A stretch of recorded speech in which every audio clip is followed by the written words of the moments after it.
Tonight, bringing some Brazilian flair to the art of performance.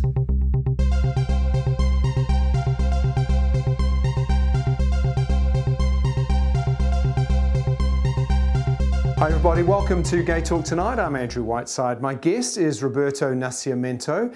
He's from Brazil but now resides in New Zealand. He's a short film director and producer, and he's also an actor.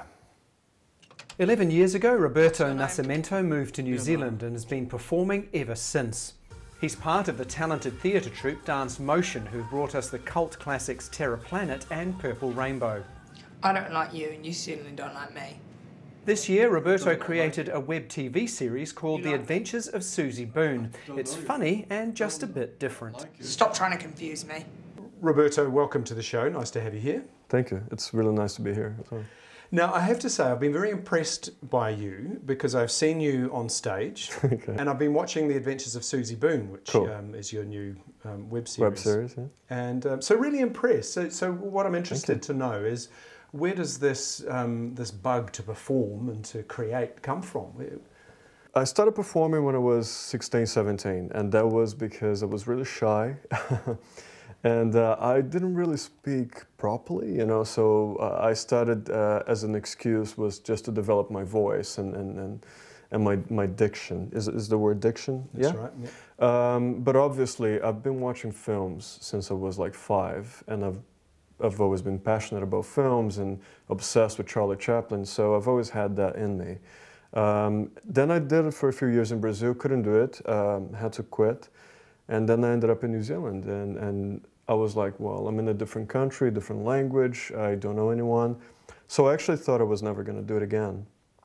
And about 5 or 6 years ago, I met Tom Sainsbury. 2 people that I met that were really significant. Tom Sainsbury, because he helped me get into theater, and a friend of mine called Louis Mendiola, who is the co-writer of Suzy Boon with Tom Sainsbury.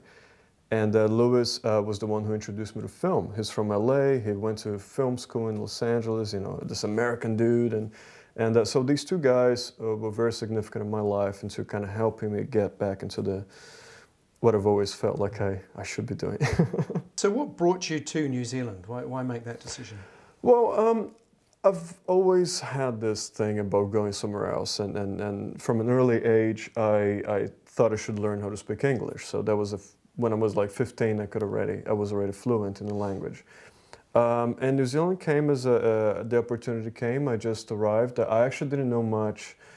I didn't have a plan. Like I didn't have a specific plan in mind of, okay, I'm staying for this long. And it just happened that I came here and came as a tourist, did some traveling, then opportunities for jobs came, and I got work visas and things developed. It was the first time I was away from my family, you know, on this, and essentially on my own. I didn't know anyone, and I had to really start from zero.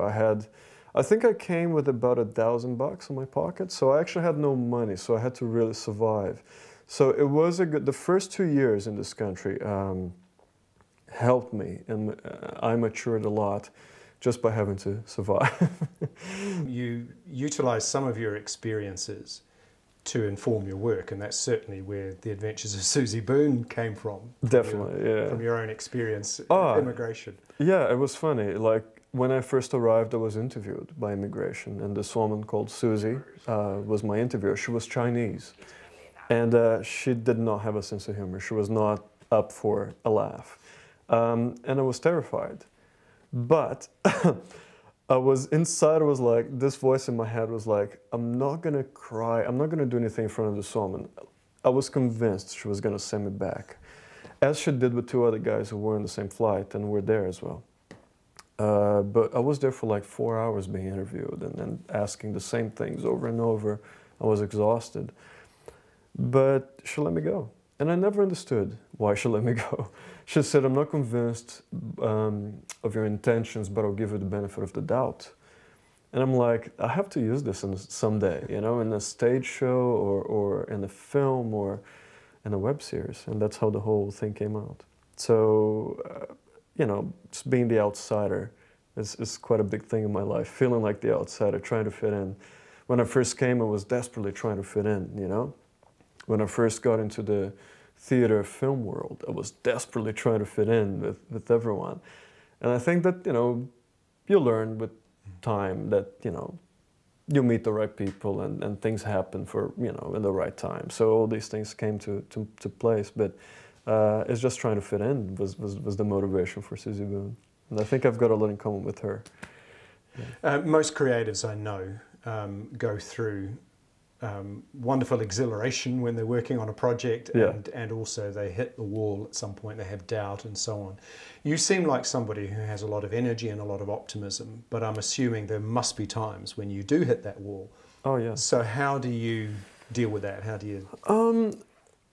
Well, I'm the kind of person who I really enjoy being busy. Like, I often have 3 or 4 projects going, like short films or a play coming. So there's always that element of doubt, of course. Like, am I doing the right thing? What the hell is going to happen? And, you know, like, I'm going to be 40 in a few, you know, all these things. But what do? I guess I just try to put things in perspective and remember that I know amazing people, and that it's just not part of my personality to be someone who just sits down and waits for things to happen. I kind of like to make things happen. Do you have any thoughts about what it takes to have a happy, successful kind of life? Oh man, do you know what, Andrew? I knew this was coming. It's the kind of question that I'm not gonna lie to you. I'm still figuring things out myself. Like, I'm not 100% like exactly sure what's going on.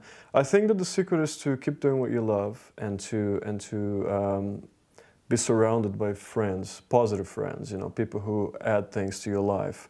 And there will be bad times. I guess it's acknowledging those.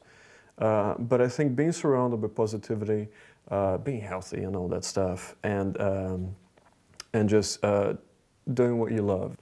That's fantastic. Yeah. Roberto Nascimento, thank you so much. Andrew Whiteside, is a pleasure.